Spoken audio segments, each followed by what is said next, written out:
අද දවසේදීත් ඉන්දිය ශ්‍රී ලංකා සබඳතා ශක්තිමත් කරන බව සඳහන් කරන්නට අවශ්‍යයි. බලශක්ති ඩිජිටල් කරන ආරක්ෂක සෞඛ්‍ය යන ක්ෂේත්‍රවල ද්විපාර්ශ්වික අවබෝධතා ගිවිසුම් මෙහිදී අත්සන් තැබීමට නියමිත වනවා ඉන්දිය අග්‍රාමාත්‍යවරයා ශ්‍රී ලංකා නියෝජිත පිරිස අතර. ඒ වගේම ඉන්දියාව සමග ණය ප්‍රතිව්‍යුහගත කරන ක්‍රියාවලියට දාන ගිවිසුම් දෙපාර්ශ්වය අතර හුවමාරු කර ගැනීමටත් මෙම සංචාරයේදී බලාපොරොත්තු වෙනවා. ඉන්දිය සහයෝගිතාව වෙනුවෙන් සිදු කරන සාම්පූර් සූර්ය විදුලි බලාගාර ව්‍යාපෘති ආරම්භ කිරීමත් ඒ වගේම උෂ්ණත්වයේ සාර්ධතාවය පාලනය කළ හැකි දඹුල්ල කෘෂි ගබඩා සංකීර්ණය නැත්නම් ශීතාගාර ව්‍යාපෘතිය සහ ඉන්දියානු පරිත්‍යාගයක් ලෙස ලැබුණු ආගමික ස්ථාන 5000ක් සඳහා සූර්ය පැනල සවිකිරීමේ ව්‍යාපෘතිය විවෘත කිරීමත් ඉන්දියා ග්‍රාමාත්‍ය නරේන්ද්‍ර මෝදි මහතා අතින් මෙවර සිදු කිරීමට නියමිතයි. අපිට දැන් දක්නට ලැබෙනවා ඉන්දියා ග්‍රාමාත්‍යවරයා පිළිගැනීම වෙනුවෙන් වූ නිල උත්සවය පැවැත්වෙන නිදහස් මන්දිර පරිශ්‍රයට එතුමන්ගේ සම්ප්‍රාප්තිය සිදුවන ආකාරය. We will now witness the arrival of the Prime Minister of India, Narendra Modi, at the Independence Square premises, where he will be officially welcomed.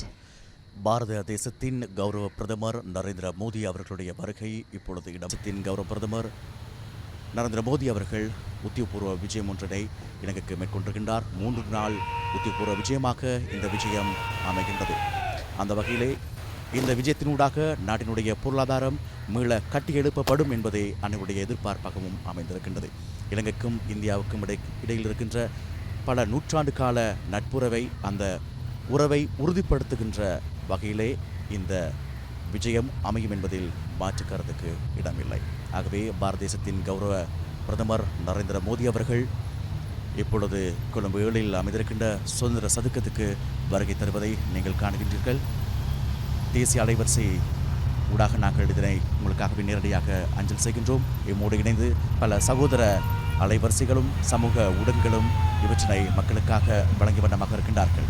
ஆகவே நரேந்திர மோடி அவர்களுடைய இந்த வருகை சர்வதேசம் முற்று பார்க்கின்ற ஒரு முக்கியமான ஒரு தினமாக விடயமாக அமைகின்றது. அந்த வகையிலே ஏற்கனவே பல நிதி உதவிகளை நமக்கு இந்திய நாடு வழங்கியிருக்கின்றது. மீண்டும் நாங்கள் பொருளாதாரத்தில் மீளெழுச்சி பெற வேண்டிய ஒரு முக்கியமான தேவைப்பாடு இருக்கின்றது. ஆகவே அதை பிரதிநிதித்துவப்படுத்தக்கூடிய வகையிலேயே இப்பொழுது பாரத தேசத்தின் கௌரவ பிரதமர் நரேந்திர மோடி அவர்களுடைய வருகை அமைந்திருக்கின்றது. நேற்றிரவு கொட்நாட் நீங்கள் திரையில் காண்கின்றீர்கள்.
මෙලගට අග්‍රාමාත්‍යවරයෙකු වෙනුවෙන් පිරිනැමෙන සම්මාන වෙඩිමුර 19ක් පිරිනැමීම සිදු කරමින් ඉන්දියා ග්‍රාමාත්‍යවරයාට ශ්‍රී ලංකා රාජ්‍ය ආචාර්ය පිරිනැමෙනවා ඇති.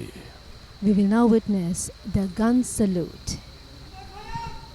இந்திய பிரதமர் அவர்களுக்கான 19 மரியாதை ஓட்டுகள் இப்பொழுது தீர்க்கப்படுகின்றன.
සම්මාන වෙඩිමුර තුළින් ඉන්දියා අග්‍රාමාත්‍යවරයාට අග්‍රාමාත්‍යවරයෙකු වෙනුවෙන් පිරිනැමෙන ගෞරවය පිරිනැමීමෙන් අනතුරුව දැන් ශ්‍රී ලංකා යුද හමුදාව විසින් එතුමන් වෙත පිරිනැමුණු ලබන සම්මාන මුරය පිළිගැනීම සඳහා ඉන්දියා අග්‍රාමාත්‍යවරයාට ඇරයුම් කරන මොහොතයි අපිට දක්නට ලැබෙන්නේ.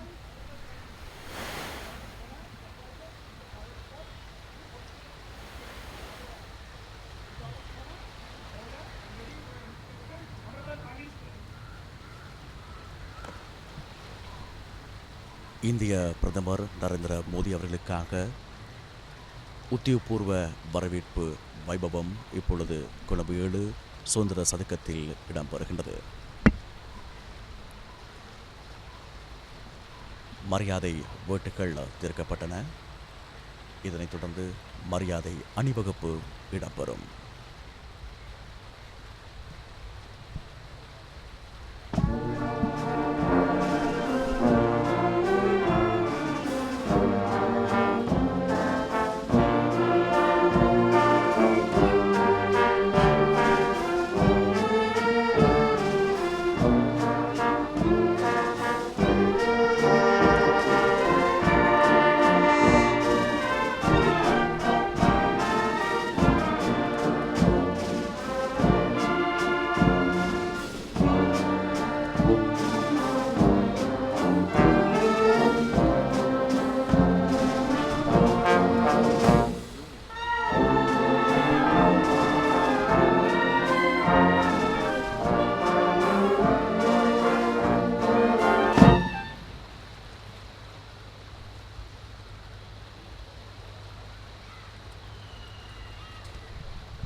இந்திய பிரதமர் நரேந்திர மோடி அவர்கள் கடந்த 10 ஆண்டுகளுக்குள் இலங்கைக்கு விஜயம் செய்கின்ற 4வது சந்தர்ப்பம் இதுவாக அமைகின்றது.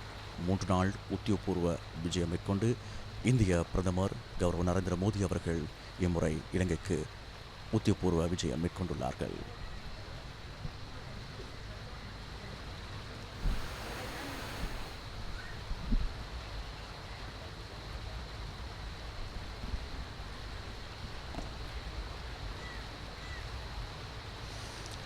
ශ්‍රී ලංකා රජයේ නියෝජිත පිරිස හඳුනා ගැනීමට නියමිතයි.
ඉන්දියා අගමැතිවරයා සහ ශ්‍රී ලංකා ජනාධිපතිවරයා වෙනුවෙන් ප්‍රභූ සම්මාන පිරිනැමීමෙන් අනතුරුව දැන් දෙරටේ නායකින් දෙපළ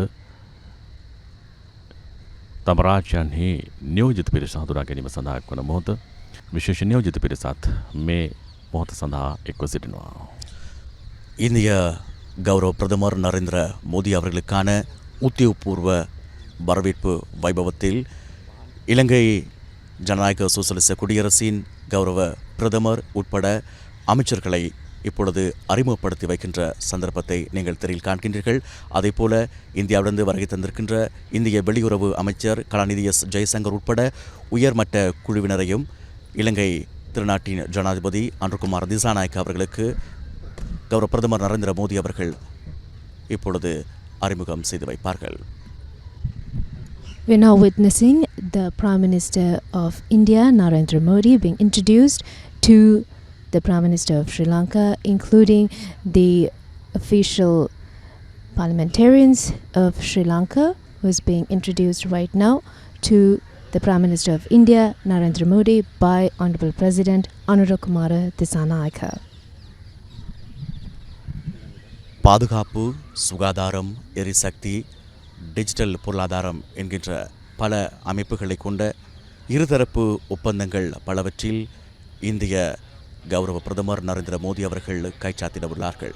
அதனைத் தொடர்ந்து இன்று அரச பிரதிநிதிகள், எதிர்க்கட்சி பிரதிநிதிகள் மற்றும் வடக்கு கிழக்கில் இருக்கின்ற தமிழ் மக்கள் பிரதிநிதிகள் மற்றும் மலையக மக்கள் பிரதிநிதிகளை கௌரவ பிரதமர் நரேந்திர மோடி அவர்கள் சந்திக்க உள்ளார்கள். விசேடமாக நாட்டினுடைய பொருளாதார மீளெழுச்சிக்கு உதயமாக்கும் ஒரு சந்தர்ப்பமாக இந்த விஜயம் அமைந்திருக்கின்றது. ඉන්දියාව ශ්‍රී ලංකාව ලෝකයේ කැපී පෙනෙන භූමියක පිහිටා තිබෙන රාජ්‍ය දෙකක්. සංස්කෘතිකම වශයෙන් ඓතිහාසික සබඳතා ගණනාවක් මේ දෙරටේ ඉතිහාසය තුළ ලියවී තිබෙනවා.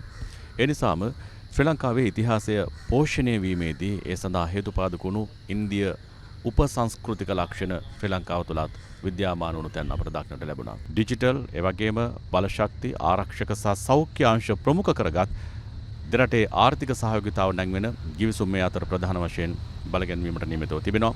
එවැගේම තවත් අවශේෂ කරුණු ගණනාවක් සඳහා ඉන්දියා ග්‍රාමාත්‍යවරයාගේ සහභාගීත්වය සනාථ කර තිබෙනවා. ඒ අතර සාම්පූර්හි විදුලි බලාගාරයේ ආරම්භ කිරීමේ කාර්යය සඳහා එතුමන් සහභාගී වෙනවා. දඹුල්ලේදී විශේෂ ආර්ථික කලාපයක් ස්ථාපනය සඳහා විශේෂයෙන්ම ගබඩා පහසුකම් සහිත නවීන තාක්ෂණික පහසුකම් සහිත සීතාගාර පහසුකම් සහිත கபடா சங்கீர்ண கிரிக்கிரிம் சதா துமான்கே சஹபாகித்வே சிதோன் வேதி ராணுவ மரியாதை அவருக்காக வழங்கப்பட்டது. இம்முறை இலங்கைக்கு வருகை தந்திருக்கின்ற நரேந்திர மோடி அவர்களுடைய இந்த விஜயத்தின் ஊடாக நாட்டிலே பொருளாதார மீளெழுச்சி எழும் என்கின்ற ஒரு எதிர்பார்ப்பு அனைவர் மத்தியிலுமே எழுகிறது.